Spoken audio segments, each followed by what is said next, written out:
KTRS. Old toy trains, little toy tracks, little boy toys coming from a sack, carried by a man dressed in white and red. How about the Howard mixtape today? Nice. Toys and trains.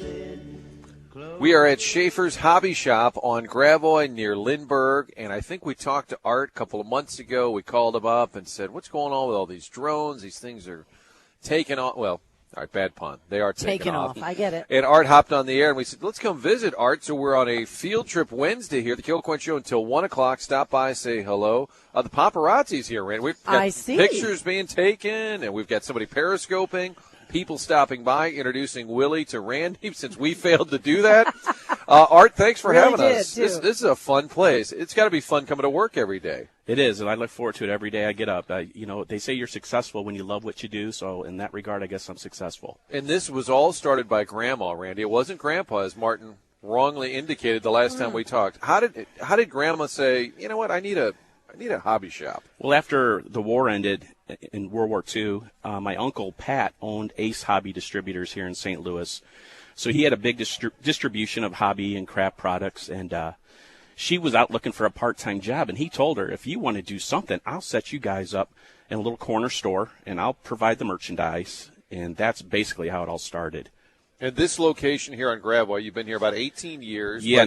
But it all started in 46? 1946, Schaefers started down on Virginia and Bates Street. We were right next door to Velvet Freeze and stayed there all the way till about 1966, and then we moved up to Virginia and Merrimack, where that store stayed open until about around 2008. But this store opened in 98, so at one point we had two stores going. All right, so Randy's on a mission, too. It's her husband's birthday. Mm-hmm. I think Brian would love a drone. You know, I almost got him a drone for Christmas, and I think he knows this. And his hobby is golf, but because of the whole back surgery thing, he needs to do something other than eat Reese peanut butter cups. So we need to hook him up with a drone. This is what I think I want to do today. Okay. And it's got to have a camera because I think he wants to look at the job the roofing guys did. Kind of fly it up to the roof, and see the. Is that possible? Do you have selections like that? Yeah, I think you're in the right place. All right, I'm excited. We have all kinds of them. I mean, from the smaller ones, the larger ones, and we can put you, in a camera drone for sure. Okay, and if anybody listening knows Brian, don't tell.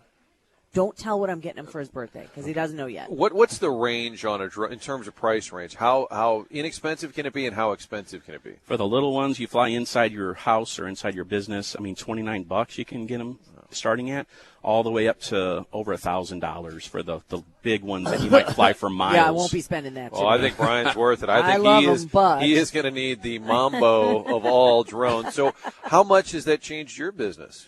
It's been a hot item, and when you own a hobby shop, you're always looking for that hot item. And it's been RC cars through the years and slot cars before that. And there's always been something coming. And drones has been our savior for the last 3 years now.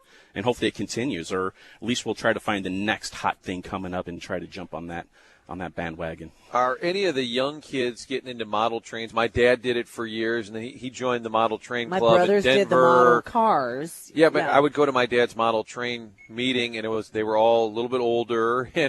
How do we get the younger kids on the model trains? Is that a challenge right now in the hobby industry? It's a challenge. I mean, there's TV shows like Thomas and some basic shows that show trains. So kids love trains. You ever go to a train show around St. Louis, it's loaded with kids. I mean, kids love trains. So that's the good news. The bad news is some of them don't do the hobby as much as we'd like. I think our average age for our train customer is probably 68 years old and getting older every year.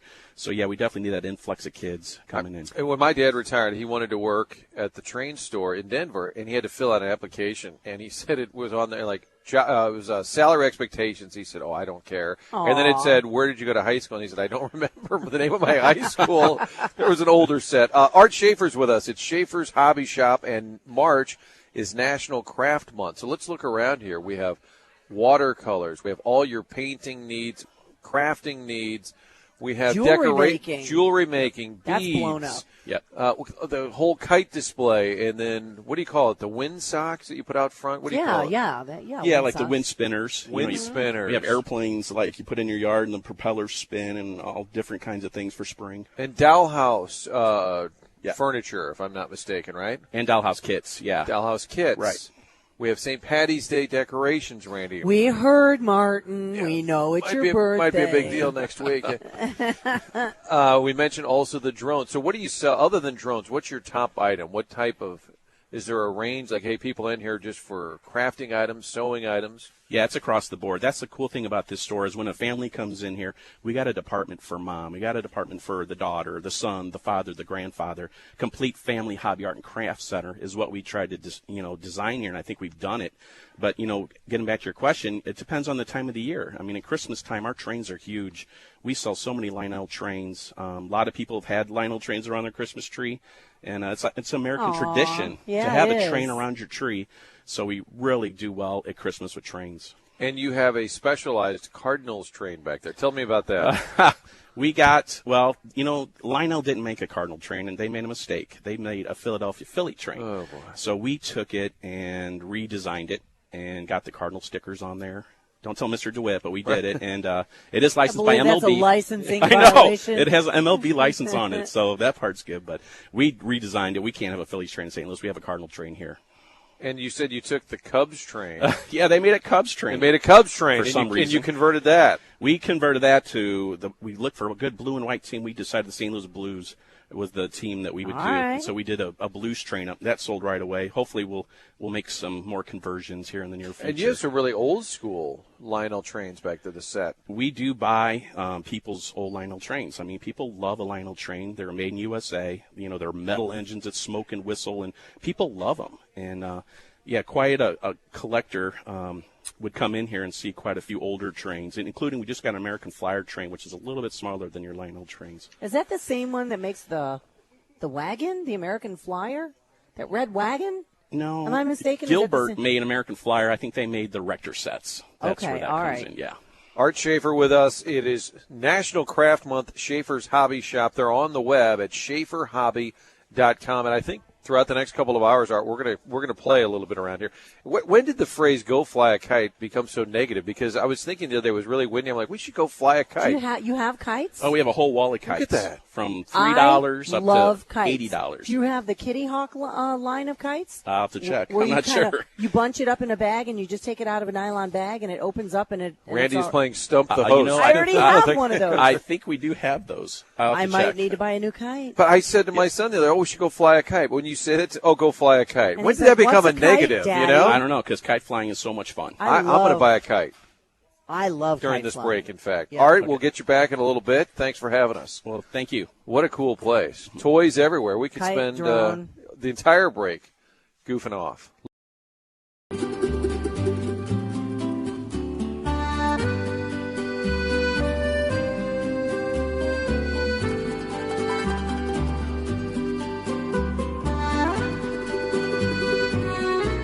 back, enjoy a little lunch, relaxing music.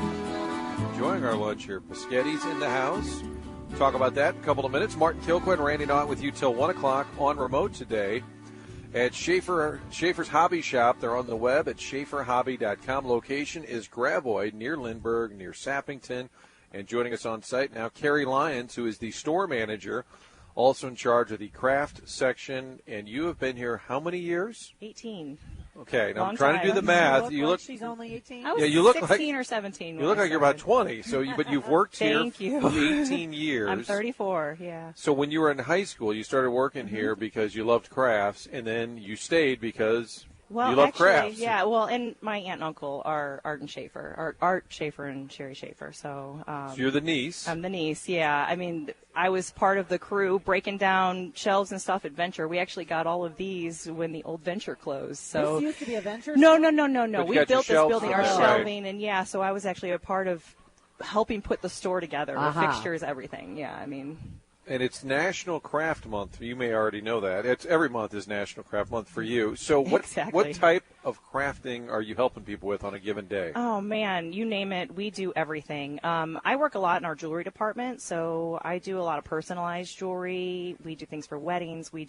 Right now we call it rosary season because there's a lot of First Communions going on. So we have a lot of people coming in for rosaries, making those for gifts or, for if they just want to make one for their child. We have a lot of people coming in for that. We have people come in for crochet and knitting. Dollhouse is really big, and we have a lot of things that other local craft stores may not carry, like quilling, the stamping blanks, which I'm getting ready to show you guys. We have the metal pieces that you need to stamp your name if you want to do any kind of personalizing on jewelry. We carry quilling. We carry a lot of different things. You said quilling. Quilling, Okay. it's paper crafting, where you're actually taking little pieces of paper and you're twisting them, and you can make really intricate, neat things. You can make cards out of them, jewelry. It's just a new way to take paper and bring Different it to a from whole nother. origami. That's different. Yeah, that's okay. folding. Yeah, it's Folding, folding. okay. This is Sorry, more. guys, sorry. This is more like twisting and making dimensional pieces out of these little strips of paper. It's really cool. You mentioned crochet and knitting. I remember my grandmother when I was a kid. She taught me how to knit and crochet. Sure. I'm still terrible at it. Can't do it. But it's really seen a resurgence over, I'd say, the last 5-10 years. Exactly. Celebrities are saying this is what I do. People are making their own sweaters. Relaxing. It's really come around again, hasn't it? It really has. I mean, and it's just nice to be able to sit in front of the TV and to be able to knit or crochet and to make something warm and give it as a gift and say, I made this, so that's You're really getting cool. socks, Martin. You're getting socks. Believe it or not, when I was a kid, Randy, we had a friend of the family, an older woman in the neighborhood. I learned how to crochet with those little hooks. And Those stuff, are knitting. or That's whatever. knitting. Yeah, Was it one or two? hooks and stuff. Two is I knitting. had two. So Yeah. you were knitting. Yep. Oh boy, was I? Yeah, knitting No, is. but I learned how to crochet. We made a little owl out of it once. Oh, man. Well, a crochet hook is only one. Knitting Okay. is two. Maybe I'm like forgetting. It's chopsticks. been a long time. It's okay. I'm We won't hold it forgetting. against you. So on any given day, people can come in here and say, "Here's what I'm into. Do you have this?" Is Yeah. it sort of fun? Not that they're trying to stump you guys, but No, it's a lot of fun. I mean, that's another cool thing about coming into Schaefers is pretty much anybody who works here. I mean, we say it all the time, but we do what we sell. If you come in, you want to make something, pretty much somebody here has done it before, and we can help you get through the process of buying the product and even give you advice in making it. And I pulled a few little notes and things from the internet about crafting and who does it. And this one is like the vast majority are women over the age of 60. Do people do it more so for their own relaxation, or do people do it for profit? Do they sell their stuff? Because I know there's craft shows all over the place in the fall. Yeah, and I would say a lot of both. You know, Uh-huh. we do have a lot of people come in specifically for certain things that they need to put together something they're selling, and I'd say mostly people come in to make gifts. People want to come in and make something personal that's made from the heart, and we can help anybody do that. I mean, whether it comes, whether it's jewelry or something, scrapbooking is something that's really big right now as well. People are always putting cards together for people that are personalized, or scrapbooks, or really anything personalized. People love that kind of stuff. If you're putting your heart into it and you're making it from scratch for them, people love that. Martin had his wife buy me a candle. Yeah, It's very personal. That was a personalized gift. Honey, we got to get something for Randy. What should we get? Oh, a beautiful can. And then I do like my candle. I remembered to remind her to get you a present. That's a that huge counts. step. That counts for something. Huge. Carrie, we need to take a break, but you're going to do some artwork during the break. Is that the plan here? I have some stamping here I'm going to show you guys. What we're going to do is we're going to let you get busy on that. We'll take some photographs, and Mark will put it up on Twitter and the Facebook page so everyone can see what you did. Great. You're going to make a little. I figured I'd make a little pendant with Randy's name on it. Oh, Duh. Randy's I name, of love course, I sure. love the stamping. You could personalize something quickly. It's instant gratification. You could get the supplies for under $50, and then the stamps are less than or the blanks are less than $1. So then you just buy a blank, and then you can make a pendant for really I can't wait to inexpensive. see Get it. the kids off the iPad. Have them do a little Absolutely. crafting at the house. I always have my kids do crafting with me. It's important. Carrie Lyons, store manager here at Schaefers Hobby Shop. Thank you to Carrie. Right now, it's traffic at Tarrant in the Vincent Mortgage Traffic Center.